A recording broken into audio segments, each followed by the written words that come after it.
that have played here at this festival, and additionally, for the past 25 years, I've been in the union in Los Angeles doing sound work on films and TV, and for the past 13 years, I've pretty much exclusively been a supervising sound editor for television, which I can explain if people want. But if you want to, I don't remember. The show Fire Country that just finished a season on CBS, I supervised the sound for that. A limited series that was on Netflix called Obliterated. Reservation Dogs, which just ended last year, which was on FX Network. Let's see. Cobra Kai, which I actually, yesterday, flying here, I had to miss an 8-hour session for Cobra Kai, and I had some friend fill in. But we're in the middle of doing the last season of Cobra Kai right now. Umbrella Academy, which is out. I have a lot of shows that are coming to an end. I got to get a new show soon. Umbrella Academy, which comes out August 8th. Roswell, New Mexico, and there's a lot more. Oh my gosh. Let's see. The very first, I want to show you how long the show's been on. My very first union show I ever worked on was season 1 of Law & Order Special Victims Unit, which is 1999, and it's still going. Wow. Is that crazy? So anyway, I've been doing sound for a long, long time. Hours not a lot of time to cover a lot of things, so I'll start. We actually have to move. The next thing starts at 10. So if okay. we want to go, everything's supposed to be an hour, and we have half an hour in between. No one's going to come in here and chase us out. Well, we'll see if people have questions. So, and that's what I do. I usually start to see if anybody has any questions right off the bat. And if I'm going to cover that and what I was planning to talk about, then I'll know. But if I wasn't, then I'll add that. And then, of course, if you have any questions. And then also, I've been doing this for a long time, I tend to say things that I forget. Most people maybe don't understand what that terminology is. So feel free to, wave and go, what the hell are you talking about? And slow me down. But right out of the gate, anybody here who's either a filmmaker or not a filmmaker who just has any general sound questions that you want to have covered. Oh, okay. Okay, very good. All right, so I always start by going over an overview of sound in film and TV, and then specifically a little bit more about post, since that's what I specialize in. But I also talk about the whole thing because good sound starts long before I come on in post-production. As with almost anything on a film or a TV show, if you wait till post, you're in trouble, right? So sound starts at the script. Good scripts that use sound end up sounding better and having better soundtracks because sound is incorporated from the very beginning. It doesn't necessarily have to be a script where sound is a component of Cinco Pato, was that the one? Sound was a part of the story. Yeah. But thinking about how sound can impact your story, even when the story is not about sound, but thinking about what sound can do. In my film Killing Time, I have a time traveler. And I knew I wasn't going to, we did it during the pandemic when everybody was kind of locked down. No money. I was unemployed for like 9 months, so the budget was like, did we find any change in the couch? So I decided that the time traveler will arrive, we'll hear the time traveler, we won't see the time traveler. That saves me money, but still allows me to do something really cool and sci-fi and help set up the script. You can do that with there might be something maybe that you wanted to do in the script and you're like, oh, we're never going to be able to do that. But maybe there's a way to do it with sound that's just as effective, sometimes even more effective, because it opens the imagination a bit more. If you hear a sound, you then kind of fantasize about what that might be. And if it's a scary sound, you might imagine something way scarier than what you're, VFX team could accomplish. I think, as we all know, horror films especially lean heavily into sound to make the scares. There's the famous story about John Carpenter playing his Halloween to the executives for the first time, and he hadn't done the score yet, so there was no music in it. And at the end of the screening, they were like, "We need to stop. We're going to lose everything. We can't spend another dime on this dud." And he said, "No, look, you got to see it with the score. The score has to be in there." And then, of course, it became the most successful independent film of all time. So it starts at the script, thinking about sound. Then filming. Sound is very important. You have to decide, okay, shooting on that rooftop where the 3 busiest freeways in the world intersect in downtown Los Angeles looks really cool. But the sound will not be usable up there. So you have to decide, you have to make choices. Because I did a show called Nip Tuck, and the creator of the show hates ADR.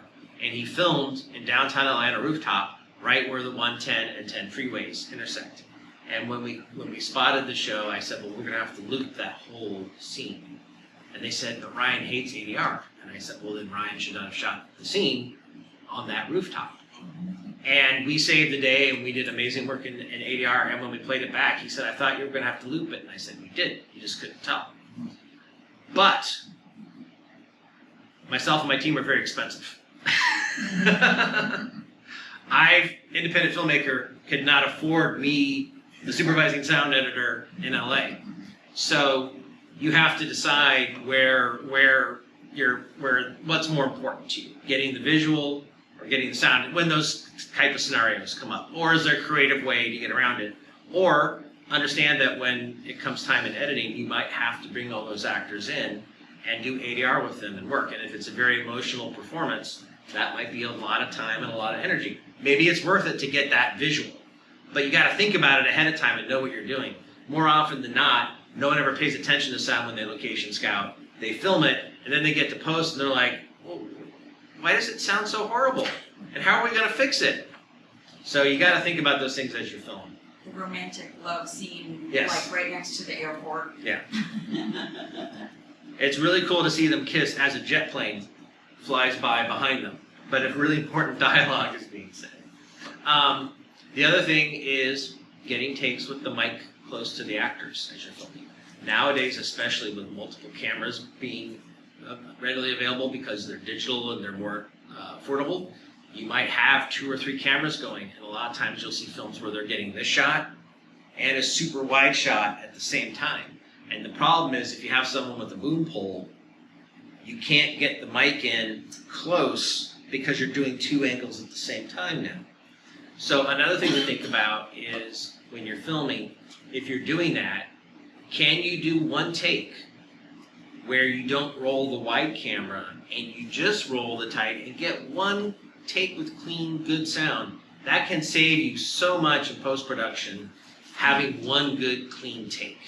I also like to say, get that take. I also say, and this is, as a sound person, you can't really step on the director's toes, but I thought it's always beneficial to make sure you get a good take for picture and sound as scripted before you let the actors kind of go wild. Because if every take is wildly different and there's only 1 take that got good sound, but they're saying words that are very different from every other take, well, now you've tied yourself to either having to use that take, or if you use other takes, now you're going to have to do something in post to fix the bad sound.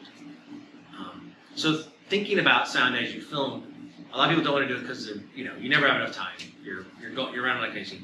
But if you can think about those things while you're shooting, from script to shoot to production, if you can think about those things and at least know what choices you're making, that will speed up post-production because you know now what you're going to have to fix. But you made a choice that you're going to do that, and it's not something that's sprung upon you after you've spent all your money and you're trying to make the deadline for a festival or some other commitment. The other thing you can do nowadays is there's a plugin that we all use it now in sound post, and it's called Auto Align. So it used to be you had to choose a mic. So if you had two mics going, you had to choose one or the other. You couldn't play both mics at the same time. I don't want to get into the physics, but basically if one mic's here and one mic's here, the sound is getting to this mic faster than the sound is getting to the far away mic, right? So if you have a lav on an actor here under their shirt, and then you have a boom pole here, it may not seem like much, but this distance is almost 2.5 times. If you try to play those two mics at the same time at the same level, they do what's called phasing. And if you hear it, you'll know it. It's a weird sound and you can't use it. So it used to be you'd have to choose which mic to use. Now there's something called auto align. It's a plug-in that goes sample by sample and lines up your audio to be perfectly matched. So you don't have that difference. So the other thing I say nowadays is if you can get a lav mic on the actor, still do the boom. Because what you get with the lav is you get the dialogue clear, but it has no life because it's up against their chest. That boom mic is what makes it sound like they're talking in that room. But oftentimes the boom is too far away or it's not quite pointed at their mouth. You used to have to choose. Now we can blend those two together. And if you buy auto align yourself, you can do it yourself. You can now use both those mics and get the best of both worlds and get really good dialogue that sounds great and is going to be easy to understand without having to do a lot of work. So there's a company called Deity. Is this a plug-in for Pro Tools? It's a Pro Tools it's an AAX plugin, so it'll probably work in some of the other things as well. Okay. I will.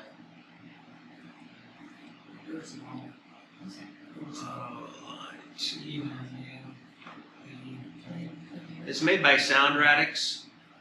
Won an Emmy for engineering. Wow. I'm pretty sure it'll work on other things. It's not cheap, but yeah. Yeah, but neither are you. Well, I was gonna say this is cheaper than me, so I'll have to look and see. I'm pretty sure it does. It's just I just use Pro Tools because that's what everybody in our industry uses. Yeah, I should see if I can open it in DaVinci Resolve and see if it'll work. It will? Okay. Very good. Deity makes some really nice they make some new wireless mics that aren't bad. But honestly, you can even get something called a Tascam DL10. I used it on something last year. It's not that expensive. It's a lav mic. It's $125. It's not wireless. You don't have to worry about all that stuff. It literally has a little micro SD card in it, and you can put it on the actor and then just hit record and tuck it in their back pocket. And then with all the NELs nowadays, with the editor programs, you can auto align audio tracks together. So you can automatically sync up the audio from this with the audio scratch track that's being recorded on your camera. And this, I use this all the time as a plant mic. We did a scene where the actors were in a confessional, so there was no boom. And I had lavs on them, but I was a little worried that as they moved, they'd go. So, well, for each person's coverage, I just hid one of these, and I just gaff taped the lav mic on the inside of the booth, pointing towards their mouth. But when you're filming this way, it was hidden behind the wood. And then when we switched to the other angle, I just took it down and put it on the other side and taped it up. And I had a microphone right here pointing right at their mouth. And I didn't have to worry about the signal breaking up and not beaming through the wood because the confessional was closed completely while they filmed.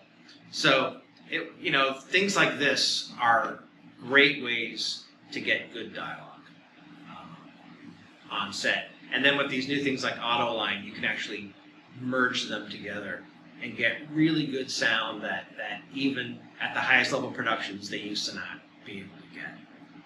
So that's what leads us to post-production, which is kind of what I do. On set, you're really talking about dialogue. Let me add one more thing. While dialogue is key on set, pay attention to the other sounds that you can record on set that would be a real pain to get in post. I can't tell you how many times I've worked on huge, many $1 million budget films who have a scene with like 400 extras that they've paid to be there. And during the filming, they tell them to be quiet, right? Pretend like go, but don't make any noise while we're filming because we don't want to hear you, right? And then they never actually record those 400 people. And then in post, I get a team of 10 actors who are going to try to recreate all those sounds because they don't have a budget to hire 400 actors again. And it was like, you could have just for 5 minutes have them do, okay, do a little buzz, now do a small cheer, now do a medium cheer, now do a big, and send us, and we could have had an authentic 400 people audience, cheer.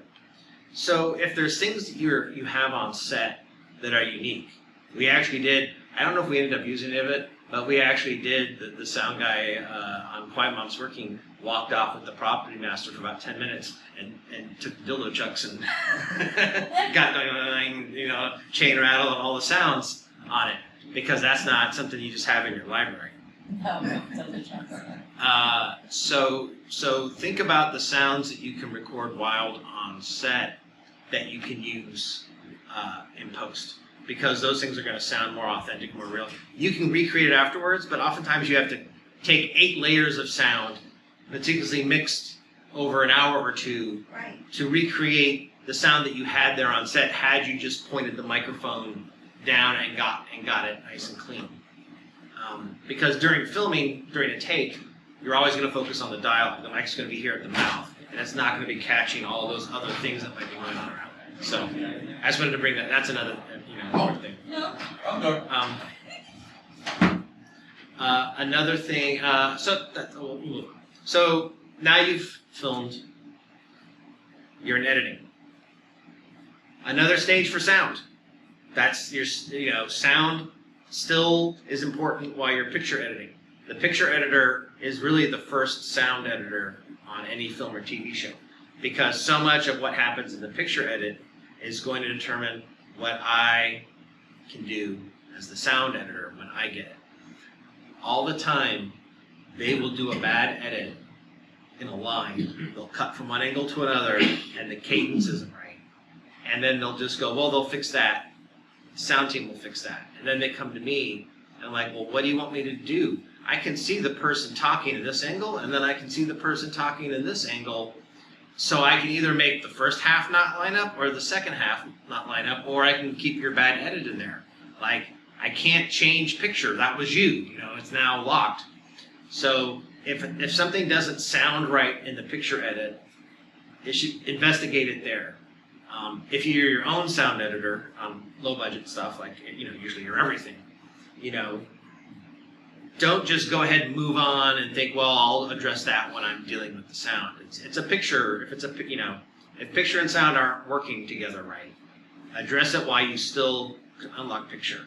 Because what you don't want to do, which happens all the time on low budget films, is you don't fix it, you get through all the rest of the steps, and then you have to go back and unlock picture, and now you're costing yourself more money, more time. So the picture editor is the first person who really starts working on the sound. So that's important. Okay, now it comes to actual sound post-production where I get brought in, or you'd be doing it yourself. If you're doing it yourself, you don't have to have a spotting session. Although it's probably good to think through your film and kind of have your own internal dialogue about what are things that you can do with sound that maybe you hadn't thought of up to this point. Now you have a cut. It might be drastically different from what you shot. I mean, we all know films, get remade, 3 times, right? When you write it, when you film it, and then when you edit it.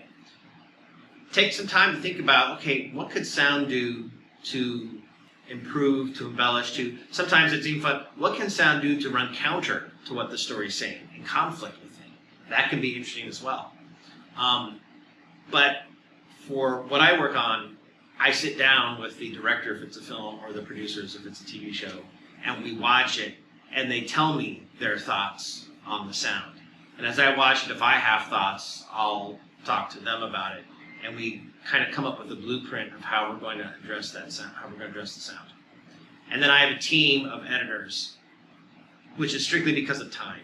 In TV, we typically get between 5 and 7 business days to prep an episode of television before it mixes. So one person can't do all the work. So we become very specialized. So there's a dialogue editor who's only cutting the production sound that was recorded on set. They're the one doing the auto align. Okay, there you go. And that's what I did before I supervised. I was a dialogue editor. 5, sometimes 6, 7 days a week, 9.72 hours a day, according to my time card.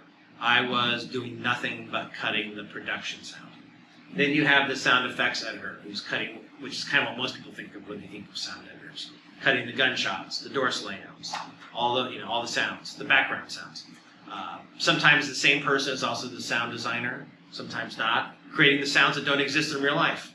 If you have a movie with dinosaurs, you can't just go to the zoo and go to the velociraptor cage and record a dinosaur. You have to make it up, right? So that's sound design. There's a Foley editor. For those of you who aren't aware, Foley is these kinds of sounds. Ooh, thank you. That was Foley right there. On set, that microphone is trying to get their voice, and it's intentionally, the microphone is designed to reject as much as possible other sound.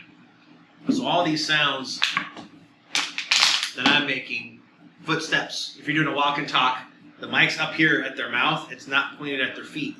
So you're not hearing their feet. So Foley does all of those kind of sounds that just create the realism. But all of those things get done. And then you have a mix, which is when the final creative decisions are made, which is how are we going to blend all these things together. That's also where the music gets added. So usually you might have a composer, you might have a music supervisor. It might be getting, if it's just you, maybe you went to one of the needle drop companies and you bought some stuff off Soundstripe or like another one's about. Yeah. So you bought something like that. And now you make the final decisions. But the things that people forget, I think, or don't realize is, to me, sound, what we do in post-production, or what you would do, there's 4 components to it. The first component is making the sound technically correct. And that's what most people who do sound on their own don't do, because they don't even know what technically correct means. So I always share this chart. What a lot of people don't understand, and the reason you hear a lot of complaints about theatrical films when they play on TV now, you couldn't hear anything in terms of now. So the technical requirements for delivering a theatrical mix are the opposite of how television shows are delivered. The technical requirements for television shows for audio. So the way they do it theatrically is the room that you mix in has to be at a certain level, which matches what theaters are required to play at. And that's it. You can make it as loud or as soft. The mix can be whatever you want. You just have to mix it in a room that matches the theater, because they can control everything from how loud the theater is playing. So theaters are supposed to play at what's called Dolby Reference 7, which is 85 decibels of noise when properly calibrated, which usually gets you to a, so there's this, I don't want to get into the tech, but LUFS or LKFS is basically what's the average loudness over the course of the program, TV show or movie. 0 would mean it's playing as loud as it possibly can for the entire movie. I don't even know if you could make something 0. 0 would just be a jet engine for 23 minutes. If your movie's 23 minutes, it'd be a jet engine for 23 minutes, and now you're at 0. So the LUFS is kind of like how loud was it over the course of the entire program. So typically, if a movie is mixed at 85 decibels, it's probably going to be around minus 31, which means the average loudness level over the course of the movie is 31 decibels away from the loudest sound you could possibly have. So what that means is that a lot of the movie will be louder than minus 31, and then the quiet parts will be a little less than minus 31. But over the whole movie, it'll average to minus 31. But you don't have to measure that. You don't have to hit minus 31. All you have to do is mix at 85. That's it. Now, TV is the exact opposite. They can't control how loud every single person plays their TV at home. So instead, this LUFS, LKFS, and I think LUFS might be American and LKFS might be, I don't even know exactly what those letters mean. All I need to know is that the different networks and the different streamers have a number that you have to hit within. Sometimes it's plus or minus 1, sometimes it's plus or minus 2. So the overall program has to be recorded at that level. So what that means is that if it's a very, very loud show with lots of loud stuff, we actually have to play it lower to hit that number. So what we do when the producers come in is we turn the room up so that they think they're still hearing something really loud.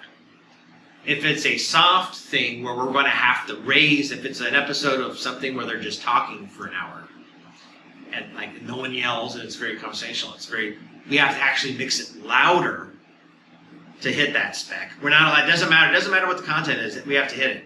So then we have to turn the room down so it doesn't sound like people are yelling in their ears the whole episode. And that's why you get these discrepancies. So Netflix has the same requirement as Blu-ray, which is minus 27. But network TV and Amazon is minus 24. So Netflix shows are 3 decibels softer in volume across the board. So if you watch a Netflix show and then you switch to a network show, the network show is going to be louder. And so then you got to turn your... They don't all use the same number. And here's where we get into the problem. So a theatrical mix is usually around minus 31. A Netflix mix has to be minus 27. Broadcast has to be minus 24. Well, it kind of gives it away. What does YouTube put theirs at? YouTube is usually, this says minus 18, but I think I usually see YouTube at about minus 17. So what that means is that people who are used to mixing stuff that plays on YouTube are mixing incredibly loud, way louder than a theatrical theater is supposed to mix. So if you take something that was at minus 17, and then you go to a theater where they're expecting something that's going to be around minus 31, and you play it there, that's 14 decibels louder. Every 6 decibels is a perceived doubling of loudness.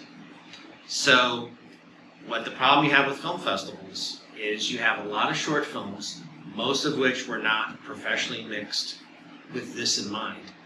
And so they're incredibly loud. And then when you get to the one film that was like had a professional mix, it's really low. What do? They go in and they turn down the theater to make that loudest film not kill people. And then the other film. So that's kind of the Wild West problem that we have. And so if you want to have a film that's properly mixed and then have it sound good, if you get it on Amazon or Netflix or something, they're going to change it. And now your mix is going to sound different. And you didn't do it, they did it. It's much better if you can control your mix. So I'll just go through real quick. But there are things you can get a plugin called Uling. It's free. It will measure your mix and tell you what number you're at, what your UFS is. You Oh, that's great. Uling.co. Yeah. How accurate is inside by isotope? It's probably really good. I don't know that one. But I know, I mean, isotopes, isotope costs way more than Uling, so it's probably good. There are a lot of them. A lot of the ones that we use do it in real time. This is one where you have to like render it out, and so you don't get the number till the end.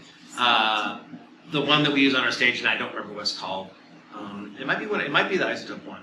But any of them, I think, will be good enough for the purposes of giving you a ballpark of where your mix is. And then the other thing becomes, how do you know if you're mixing at your little home studio?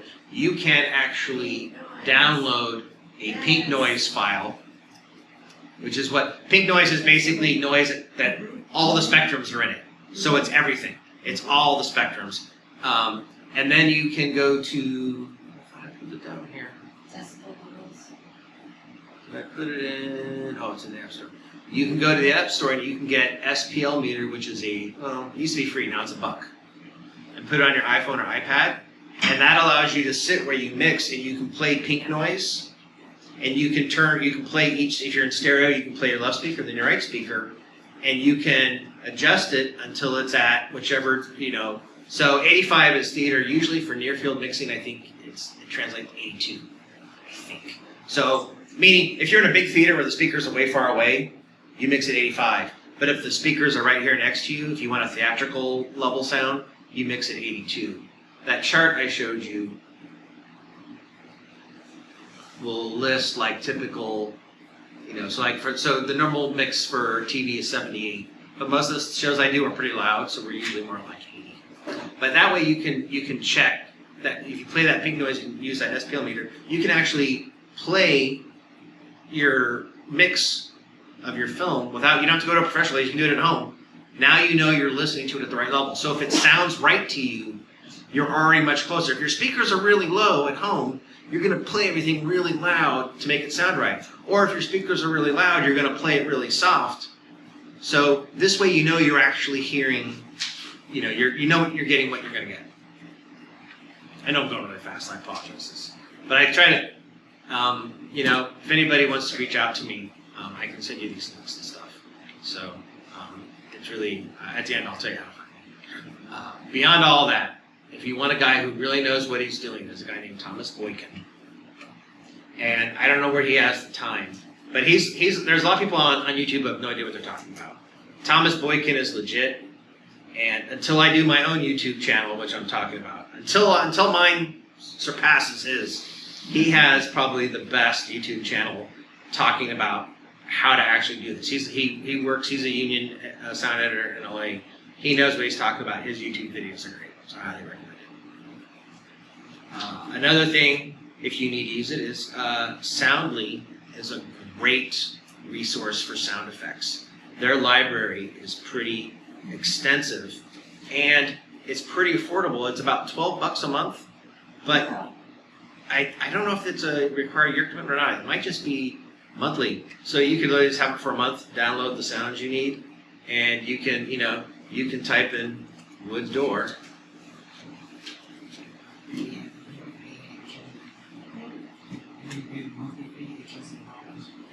Oh, I don't have my computer set up to play sound through here. It takes them back. But it has a great library. There's a lot of libraries you can buy. Ocular has a good library. There's some really expensive, there's really good libraries that cost you thousands of dollars. Soundly's $12 a month, and it'll have most of what you might want. Of course, the best way to do it is to get yourself something like a Zoom and go out and record it yourself. Yeah. So we'll talk about it in a second. I'll show you a pro session. I'd be aware of time. Zoom makes a lot of really cool, affordable recorders. Are they the best in the world? No. But for what you're going to be doing, where it's then going to be mixed in, like if it was playing by itself in a high fidelity, listening room, you'd hear the noise floor of the preamps. But when it's like you're out recording, owls in the woods, or things that you need specific to your film, and they're going to be layered in and mixed in your film, no one's going to be like, oh, that was recorded on a $150 Zoom H4. That's no good.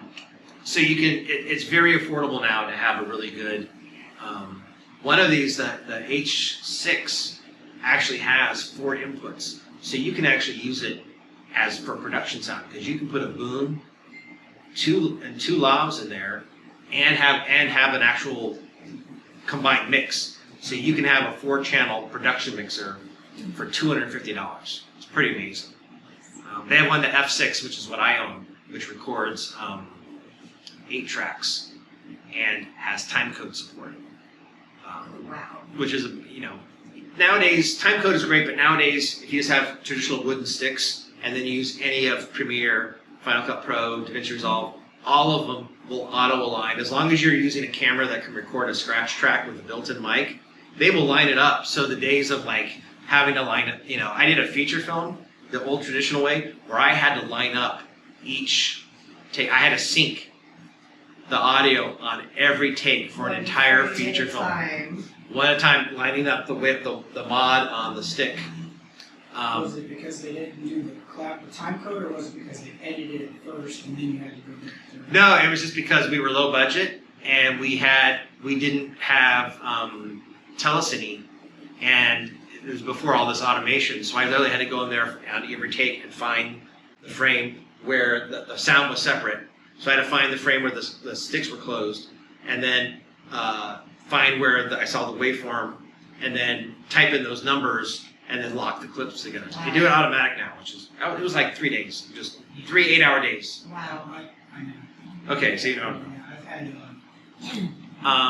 So that's kind of a little bit about.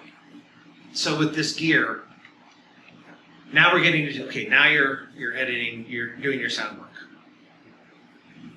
I'll break it down really quick for best practices. On dialogue, the key is to be able to hear what the actors are saying and to not give away that this isn't just one continuous take that didn't jump around in time. In other words, if the two people are having a conversation, the conversation is 2 minutes long, the audience should think that took place in 2 minutes. And they should think that there were 20 cameras and every angle you have is a live cut. The real reality is you filmed this person in the morning, and then 8 hours later after lunch and the gear breaking and the actor having to run off to take care of their sick kid for an hour, you come back and you shoot this direction. But now this direction, which points towards the freeway, is now 6 o'clock. And you've got busy freeway traffic on this side, and this side you had nothing. And I think you were talking about this earlier, Bill. You now cut that together, and what you get is every time you cut to this side, you get shh, shh, shh. Okay, how do you solve that? Well, that's where the dialogue editor comes in. Nowadays, we have some tools that can remove noise. There's some really great tools. But still, the best thing is what the dialogue editor is going to do is the dialogue editor is going to create long handles of that noisy angle. And they're going to have that noise fade in and fade out. So the clip might be here, right? And there's all this noise shh in there, right? They're going to go find some point in the scene where the actors weren't talking. And they're going to take that shh, and then they're going to duplicate it and then reverse it. So now you have shh. Then they're going to duplicate it again, and you're going to get shh. And then they're going to add that on the front and back and fade it. So now you don't have it cut in and out. You have it slowly fade in while the other person's talking and then fade out. If it's really egregious, you might add a fill track for the other person that has the same noise. Then when you mix it, you see how much of that you can actually take out. So it's kind of a weird, you add it, and then you're going to try to take it out. But if you can't take it all out, and there's still a little, you can take it out nowadays, but it makes the dialogue sound like garbage. And again, the point is to understand what they're saying. So, and I'll show you this in a second when I get to the clips. You try to take it out, but if you can't take all of it out, if you can take 60% of it out, and you have these long ramps, you're never going to notice it coming in and out. So that's the trick, and that's why I like dialogue. Dialogue editing was like solving a puzzle every day. And a good dialogue editor is someone who's been doing it. It's a skill you only learn over time. Because what happens is after 10 years, you can look at something and immediately go, okay, this is how it's going to fix it. A beginning dialogue editor is going to have to try A, then B, then C, then D, then E to figure out which one is the solution. An experienced dialogue editor goes, okay, this is how I'm going to solve it. The other thing that's great if you're a director, if you want to think about sound, is after they say speed, don't say action right away. So everybody talks about getting room tone at the end. Oh, we got to get room tone. The problem with getting room tone, and get it because it's nice to have, but the problem with room tone is it actually doesn't match while you're rolling. 20 people are on set absorbing sound when you roll the take. They then leave and you do room tone and it sounds completely different. Or the camera makes a little whine and hum sound that isn't there when you roll room tone. Or the microphone is pointed towards the floor to get the scene, but then when you rolled room tone, it was kind of pointing slightly off. Those little changes are noticeable. If instead of having to do room tone all the time, if on every setup, everybody knows that when they say camera's rolling, everybody shuts up. And they know they can't talk. So use that and just wait 6 seconds. All you need are 5 or 6 seconds of that room tone clean before you say action. And then I can go grab that and I can make a 5-minute long film. And flipping it and creating those waves. Yeah, yeah. So as a director, if you catch a little bit of that, it's also just good. I find it, especially I do it at the end. As a director, you can catch some real magic when the actor, when the words run out on the page and they think it's over, and then you don't say cut. Sometimes they'll give you gold as they sit there trying to figure out, what they're supposed to do. Some of that stuff can be really nice. Those little looks of uncertainty or looking at each other, cutaways, something dramatic happens and now you have a shot of the guy going, and it's like, sometimes those are really handy. So I always try to, you get all amped up, so I try to remember, like, don't say action right away, and then don't say cut right away. But as a sound person, I love having those little bits. Or you can be like Clint Eastwood, who never says action. They say when the camera's ready, he just waits, and then he goes, "You're ready," and then he waits and lets the actor just do it whenever they want. Let me try to think. Oh, you know what? I got totally sorry. I'm trying to cover a lot of stuff, so I apologize. It's like a lot. Trying to distill 25 years of sound into an hour and a half is tough, and I apologize. I forgot to go back, so the 4 things you have to do as a sound editor. I kind of just talked about the technical side of all those things, but I got sidetracked. I said the first thing was being technically correct, which was the level of recording, which you get to by monitoring at the proper level with the pink noise and calibrating, and then knowing what you're delivering for. When I'm doing a short film, what we tend to do is we tend to mix in that Netflix spec, because that's for a short film, that's kind of the goal, right? Getting on some of the streaming sites or getting distribution to TV or whatever. And then what I'll do is I'll do my festival mix. And my festival mix, I bump it up because I know most of the films I'm playing with aren't professionally mixed and they're going to be really hot. And so I don't go full YouTube. Never go full YouTube for something that's not YouTube. But I'll bump it up into that 22-ish range so that I'm a little hotter. If all the other films were professionally mixed, I'm a little hotter than them. Or if all the films were mixed kind of for YouTube, I'm a little lower than them. But I kind of split the difference. So I kind of make two mixes. The second thing, which we just talked about, was for sound, is delivery of the information clearly, which is most of the time dialogue. But it's also cutting sound effects or things that are needed to tell the story. What do I need in the sound to tell this story? What maybe sometimes something you weren't able to do on set, and now maybe sound can tell the story. The bad version is the line of ADR that gets added to explain how the actor got from point A to point C because you never got around to filming point B. So you add the line of like, hey, let's drive over to mom's house and see if she's there, to explain the next scene where they come rolling up to a house and you have no idea whose house. You do that a lot. You see that a lot. I did the sound on it was Sandra Bullock and Hugh, what's his face, the English guy, Hugh Grant. I did a movie with the two of them, and they rewrote a whole bunch of the movie after they'd filmed, and they put in, for 20-some seconds, it was just a shot of an apartment, and then Sandra Bullock going, hey, da-da-da, so blah, blah, blah, blah, blah, blah, blah, blah. For 23, it seemed like it was forever. 23 seconds just showing a stock shot of an apartment building and her on a phone call to explain what they had screwed up when they re-edited the film.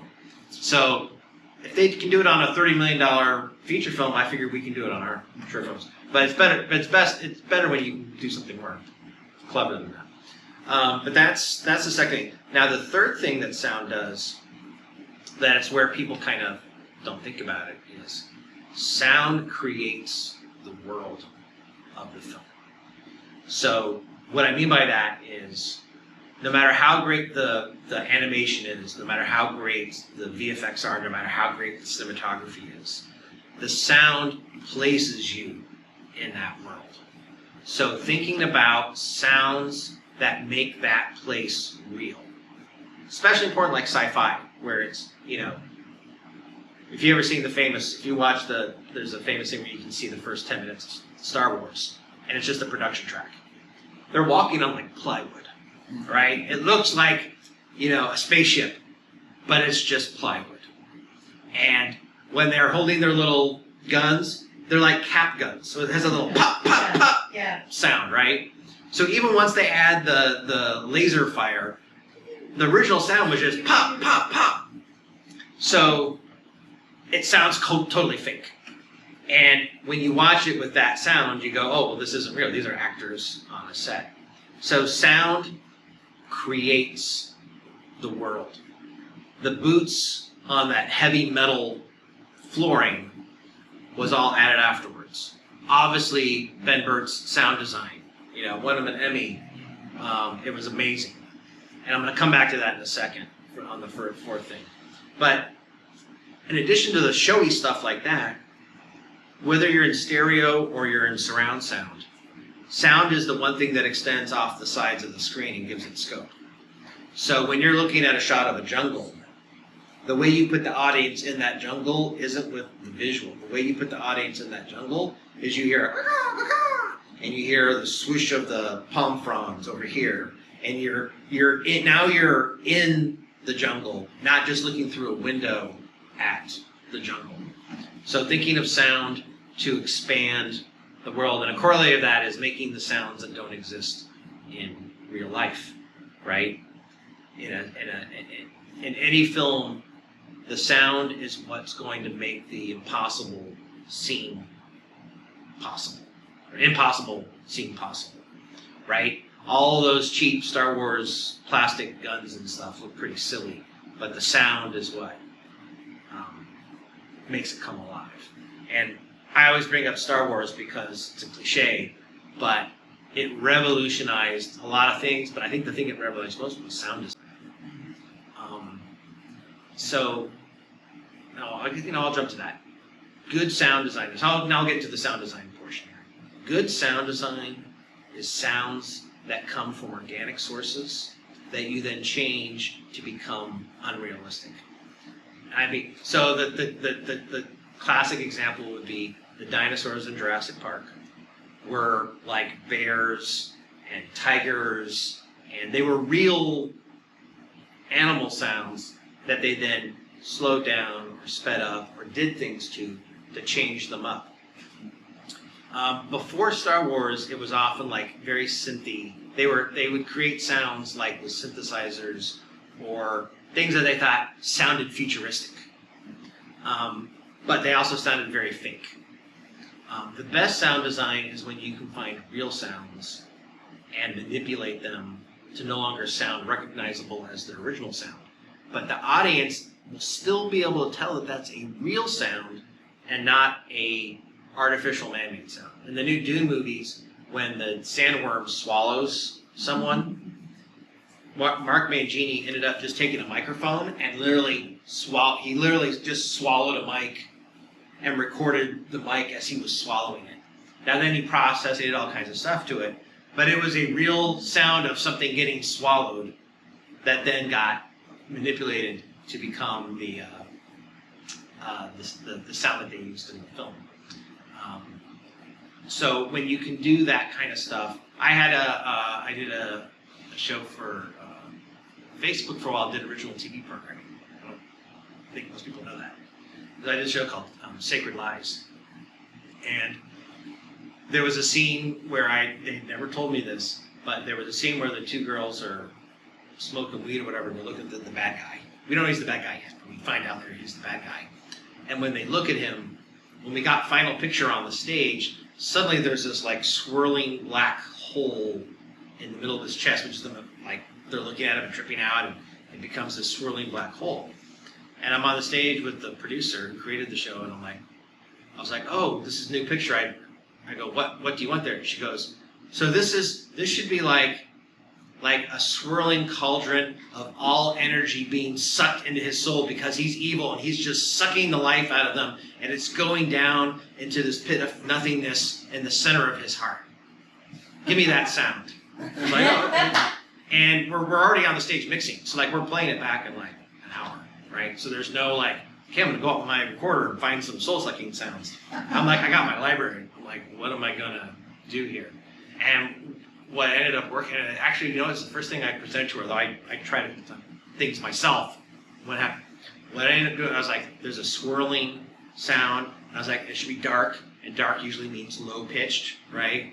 And it needs to have this kind of unpleasantness to it, and it needs to have this churning sound. And I found a recording of a rock polisher that was, so it's all the rocks grinding against each other to be polished. And then I pitched it way down and slowed it down so it got really low and deep. And then I added some thunder, like really low thunder to accentuate it. And then, of course, reverb the hell out of it. And then we put it in and we played. She goes, that's what I'm talking about. Okay. That's awesome. That's neat. But, so, I'm trying to think, I know I'm jumping all over the place, right? So we talked about cleaning up the dialogue so that you can hear it. We talked about the sound design and about using sounds to bring the world open. Foley, which you can do on your own. You don't have to go to a Foley stage. You can do it at your home with one of these recorders. Foley adds so much realism, and it's what's missing probably most in films. Yes. And it's the simple films that I think are really missing it, because when you see a scene of someone picking up and drinking from a bottle of beer, and you don't hear those sounds, you may not notice it and think about it, but you now know that scene wasn't real, because that sound is missing. And you can sit at home, you can do real beer if you want to get drunk, or you can put water in there, and you can record yourself doing all of those sounds. It's just a matter of spending the time and energy on sound just as much as you spent all those weeks filming, and it's just putting the effort into it. The expensive part is just when you have to do it fast, and you need people who are really good at it, who can do the bottle thing in one take and move on, versus you might fumble and not do it right the first couple of times. So it's all it's fast, good, cheap. Pick any two. So if it's got to be cheap, then and you want good, you got to give up fast. If you want good and fast, that's what we specialize in at my company, but we're not cheap. So I would say any filmmaker could do what we do. You just got to be willing to spend the time to do it. Could you use that same little lav mic, that little recorder that you showed us? Yeah, oh yeah, definitely. So Because you can get nice and that close. 250, and you'd have that, and it's the little SD card. Yeah, oh yeah, you can definitely use Okay. that one. It's, Okay. a more sensitive mic would be better. Okay. But again, we're splitting hairs here when it comes to, the important thing is to get, Foley doesn't play like usually very loud and in your face. So again, if you record something like that, the limitations of it may not come across because it's going to play very low. The louder something's playing, the more you're going to hear the problems. Minutia, yeah. You can use the same thing. Now the other thing is, nowadays, ADR. So same thing. So we want to put in the Foley. We got the sound design. We've cleaned up the dialogue. But what if there's something you just can't clean up? Or what if, like we were talking about, you realize, oh, I need a new line.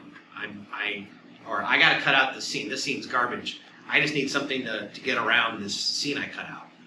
That's where ADR comes in. And the same thing, you don't have to go. You can go to a stage that charges $350, $450 an hour.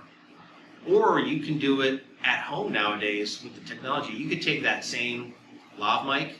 Here's the thing is, ADR, you want it to match production.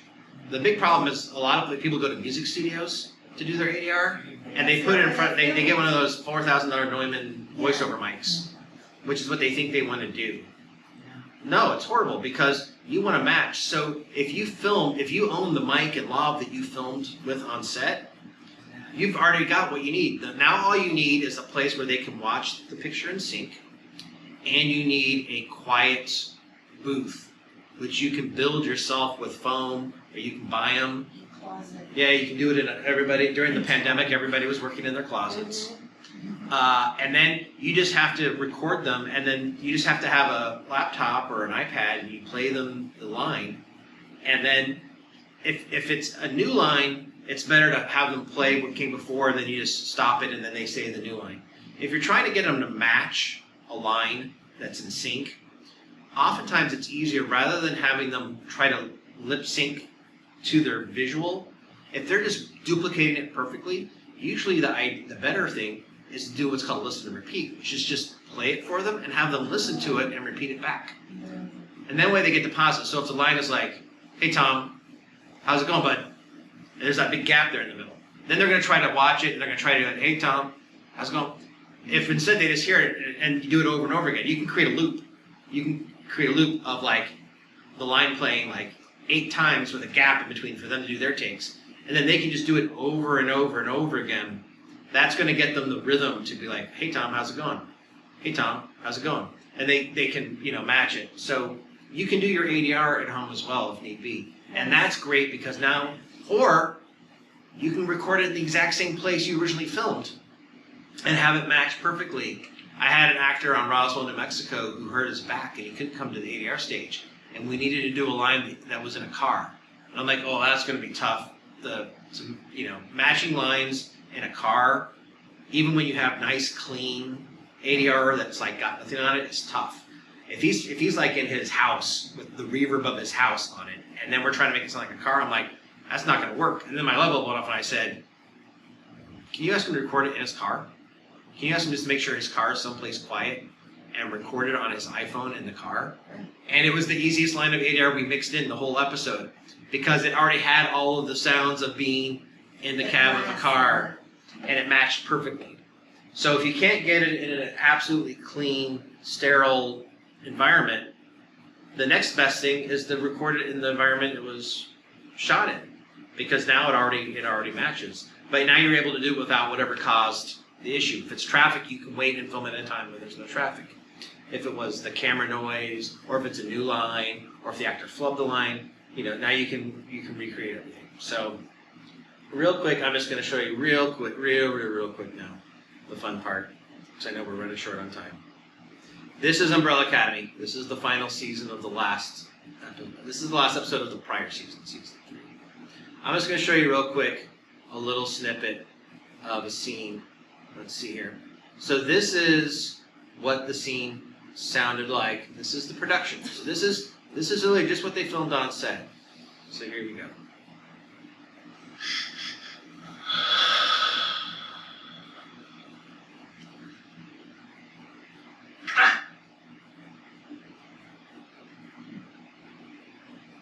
Not very dramatic. The sigil is in the lobby floor. The stars. Children, find a point on the sigil. Stand on it. They added the line "the stars" to help explain it. Hey, now's your time, boy. Quickly. 7.7 of us. We're the bells. These things light up. Not very dramatic, just a light up on the front. So there you go. There's a little taste. Here's the final mix. Make sure I have the final mix here. Where is it? How many tracks are in this? I'm going to show you in just a second. 550,000. Here's the final mix. I wish Hurricanes could do that.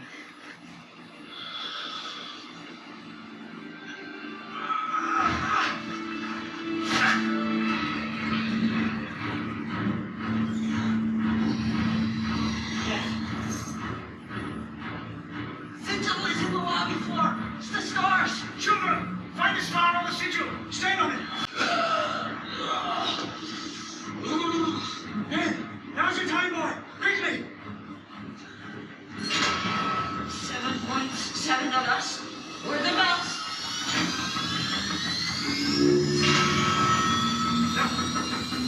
Gotcha.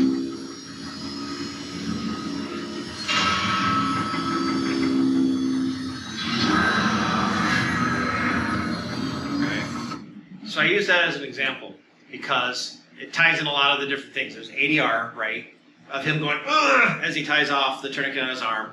There's ADR for the added line that he said it's the stars. There's sound design when they step on the points of the star. And it's a great example of using a real sound that is recognizable as a real sound, but you probably didn't realize. Did you realize you were listening to a train in there? Is that what's happening? So what happened was, Umbrella Academy is it's almost kind of steampunky in a way, in that it's set in a modern world, but technology is stuck in the 80s. So there's no cell phones, it's rotary phones. TVs are tube TVs, there's no flat panel TVs and stuff. So the technology is very kind of old school. So when when they step on these stars and things were turning on, at the mix, the creator of the show, Steve Blackman, was like, I need a sense that I need one more, I need a little bit more attention of something's ramping up. And so I was playing with stuff, and what I did was, it's the train wheels on the track. And what it is, it's playing through the whole thing.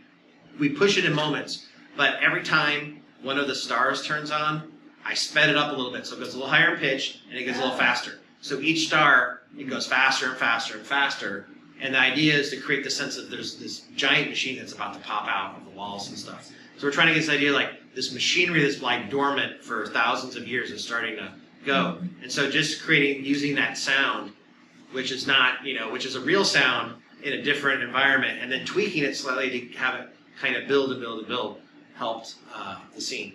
But if you want to see how many tracks that was, here we go. So this will tie it all together. So the first thing we have here is ADR. So these are the ADR tracks. So the first 8 tracks, what's called loop group. Loop group are the actors who come in afterwards to recreate sounds of people who didn't make sound on set, like those background people. The people in the background in a restaurant who are pretending to talk so they don't make noise on your scene. We hire professional actors who come in and recreate that sound. These 2 big tracks you see here on tracks 3 and 6, that's that monster. We had a guy come in and go, so that's that. Tracks ADR 1 through ADR 12, those are your principal actors. So right here, when 5 said, it's the sigils on the floor, and when it's the sigils on the floor, and here's where he grunted to tie off you can see this line right there, that's his ADR. So we've got 8 tracks a group, we've got 12 tracks of ADR. Next up we have the dialogue. So these dialogue A through PFX2, those are the dialogue tracks that we're hearing. And here's a great example of that auto phase. So you can see when he talks here, Now's your time, boy. Quickly. That's a combination of the boom mic that's above him and the lav mic. Here in this room with this TV, you can't really hear. But that's an example of how we cut both tracks together. But you can see over the course of the entire episode how much dialogue was cut. Then you have, it's kind of funny, but the X tracks and the original tracks, these tracks here, those are all the dialogue tracks of all the bits and pieces we didn't use, but we kept them just in case someone changed their mind and wanted them. Sure. Or if we did processing on something and we want to go back to the unprocessed version, yeah. like we did denoising on it or some issue, we always keep everything there so we have access to it. Okay, so I lost track of how many we're at now, but that's all, we're over 30. Everybody's favorite, Foley. Here's the Foley session, which was 8 tracks of feet, 6 tracks of props, 1 track of hand pats, and 1 track of cloth. Cloth is, because we do a lot of ADR, anytime you drop out the production sound, you lose all the real sound. So one thing that makes ADR sound more believable is making sure the sounds that are lost along with the dialogue get added back. So the sound of someone as they're running or talking or whatever, this stuff we add back in so the ADR sounds more realistic. But here's the Foley all by itself.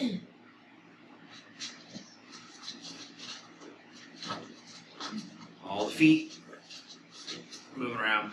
And these are all the raw tracks. These aren't mixed. So this is the raw session. Now we're going to get to the fun part. Sound effects. Let me go to what was the fight scene? How deep that is. Where did they fight? All right, here's the fight scene. So we do it in banks. So mixers mix with faders. And so in order to keep it organized, we use bank of tracks that are 8 banks of 8. Why banks of 8? Because your thumbs can't reach up, so you've got the ability to move 8 faders at a time. So there's 8 mono and 8 stereo per bank, right? So you can do the 8 monos on a bank and then switch over and do the 8 stereos and then move on to the next bank. So we have bank. So remember, for each bank, it's 8 mono, 8 stereo. So it's technically actually 24 tracks. So we have A, B, C, D, E, F, G. I can't do the math, but someone wants to tell me. That's how many sound effects tracks we deliver. Then we have what's called spotted BGs next. Spotted BGs would be like dog barks. Things that aren't on screen that you're not seeing, but that you're placing in a specific place. So spotted, they're spotted at a particular place. I don't want to allow dog bark in the background of a scene, right, as the most important. When the person says, I love you, and then I don't want the big dog bark on top of it, right? Normally. Maybe there's a case where you do, but so we place that someplace in the scene where so that's spotted BGs. And then you have backgrounds. Backgrounds, like we talked about, those are those sounds that are going to envelop you and put you in the world. And we have, for each bank, again, we have 8 mono and 8 stereo. And we checkerboard them so that when you cut from one scene to the next, you don't have to move the same faders real quick. So you can set one set of faders for a scene, leave them, and then have a separate set of faders for the next scene. And we have enough banks of backgrounds so that when we come back to a location again, they stay on the same bank of tracks. So that if you set it once for a scene, when you get back to that scene, you can just copy all that over onto that same bank. It just makes things move faster. But we have A, B, C, D, 4, D. And then we have what are called Walla. We have Walla tracks. And Walla tracks are people talking when you can't understand what the language is, so it can play in any market. And then we have the English tracks, which are distinguishable people talking that are in English, because we have to remove those when we make the foreign versions. One of the things we have to do that if you're very successful in your movie, you do a feature film and it gets picked up, one thing you have to remember is they're going to want to dub it into foreign languages. Right. So one of the other things about Foley, one of the reasons we do cloth for the whole film and not just for the places where there's ADR is because we also have to make a version of the mix that takes out all the English so they can dub it in Spanish and German and French and so on. And so we do Foley for things that we're not going to need in the domestic mix, but they're going to add back in. They take our mix, they get rid of the dialogue stem of the mix, and then they put back in from Foley, and they take out those English Walla tracks that we saw, and then they put back in what they need to flesh the mix back out, but with no English in it, so that a foreign country only has to replace the words, and everything else is already in place. And then, did this session? How many stems did this session end up moving here I have some of them. And then at the bottom here, here's your score. So it's A, B, and the composer stems it out because it might be like here, it might be like, oh, you know what? This, okay, I like that string, but these keys are, getting in the way or whatever. They're clashing with the sound design. So the score is completely stemmed out so that we can control it. And then you have source, and then, because you have songs that play, we have stereo tracks for songs that play. On the professional mixes, we do a lot of stems. So you can see you have a 2-track master, you have 2-track of music only, 2-track of Foley only, 2-track of dialogue only. You have 5.1 of dialogue only, 5.1 of foreign language only, 5.1 of group, 5.1 of music, 5.1 of hard sound effects, 5.1 of backgrounds, 5.1 of alt backgrounds, 5.1 of Foley, and then monos of all those as well. So that you can make all, we don't do them, we have it set up so it records all these at the same time. We're not going back and we just do it all at one time. But now for trailers and stuff, sometimes they want monos because they're going to release it on some place where they don't want it in stereo or 5.1. Oh, by the way, when I was saying 5.1, for the we mix in 5.1, which is left, center, right, left surround, right surround, and subwoofer on this show. And now a lot of shows are doing Dolby Atmos, which is way more involved in this because it's like 91 points of That's sound. where it's the sound permanence, right? You turn your head and the sound stays. For that, or in theaters now they have speakers, Okay. Everywhere. Gotcha. and some Netflix shows and some Amazon shows now mix in Atmos. But this particular show started before Atmos came along, so we stayed in 5.1. I wouldn't be able to show you. The Dolby Atmos is a weird, because it's more like metadata. It's not like recorded onto a hard track. It's like a track that has information that says, okay, at this point you're going to play this sound at point 86, and point 86 is here, and then it's going to go to point 94. Point 94 it's kind of weird. Video game. Yeah. I know I've gone way over. I know I throw a lot of stuff at you. You can reach me if you're on Instagram at ppatrickhogan. My website is jhdanger.com. J as in Johnson, H as in Hogan, danger as in you're in danger if you watch our films. jhdanger.com, and you can contact me there. And if you want any of the links to all those things I showed you for like the products or how to get peak noise and calibrate your system so that you can monitor at the right level. I know we only have a few minutes. Any burning questions from all of this? You use the term a lot, but I don't think you. What does ADR stand for? Oh, so it's funny. So it stands for automated dialogue replacement. There's nothing automated No. about it. It's also commonly called looping because back in the film days, the way they did it was they would actually take a piece of the line in question that the actor was going to replace. They would take that piece of film and they would loop it so that they didn't have to unthread the projector and rewind it and thread it up again to play it each time. So they would just make a loop, and that way they could play that one line over and over and over again, and the actor could record it. Then we got into videotape, and then you just rewind and play, rewind and play. Now you're in nonlinear QuickTimes, and you can literally set up a loop range, and we've gone all the way back to the old looping technology, except now it's done virtually. I don't know where automated dialogue replacement came from. I think the idea was that you're no longer manually threading you're using a tape deck or something to record the line, and it's recorded in sync. The idea was that back in the day they couldn't edit it, so the actor had to like nail it. Nowadays, even if they are really good, we still go in and we edit it and we like line up every last, Here, I'll show you. I thought it was actor does repeat. Actor does repeat. That works too. Here, I'll show you. If you want to know. Now this isn't this budget. So Umbrella Academy episodes are like $6-10 million an episode or something. Here was a budget of $0.00.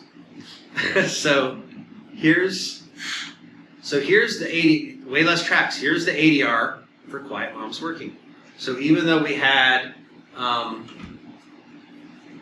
it was just in the basement, and we got good recordings on everything, there were still some things I had to get ADR for, and we didn't do it in law of, we just did it with a single mic. We didn't do the law of boom, and we didn't go to the set. Shane did his over Zoom with me, so there's way less tracks of that.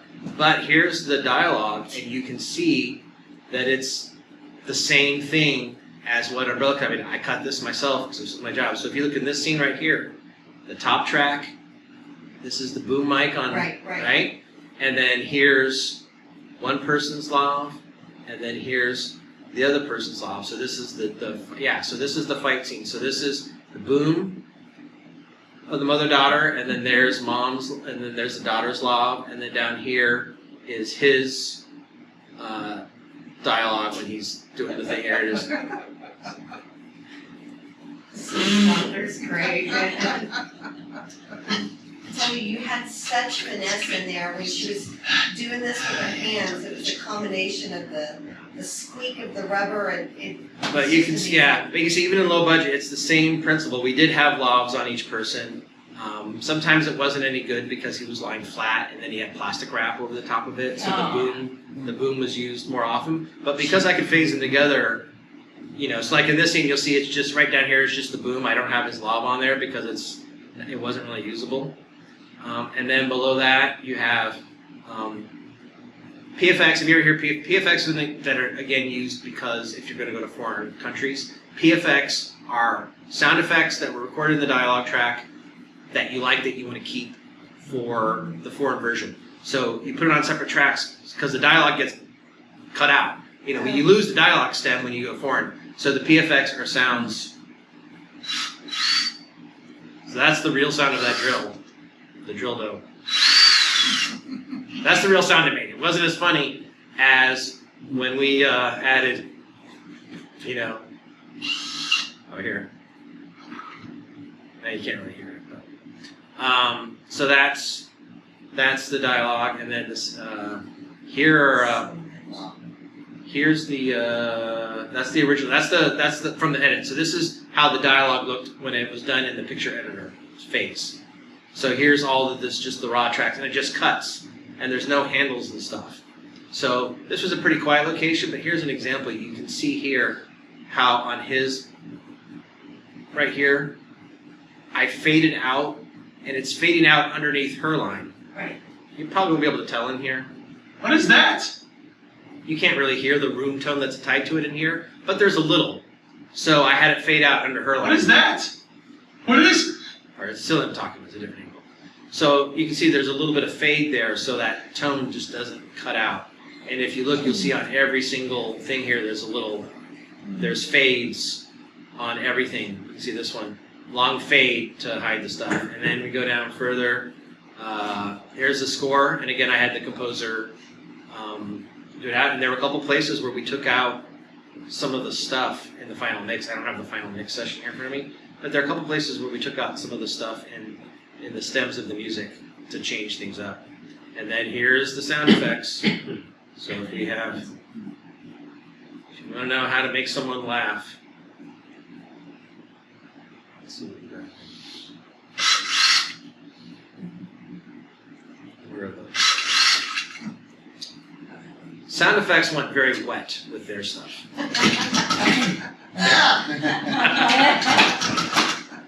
Now, that's not playing at that volume level, but you take all these different little sounds and you layer them together. Wow. Here's what Foley did for me. So I did Foley on it, and here's Foley's version. A little more realistic, a little less wet. You fold them all together, and you got it. And we did footsteps for everybody.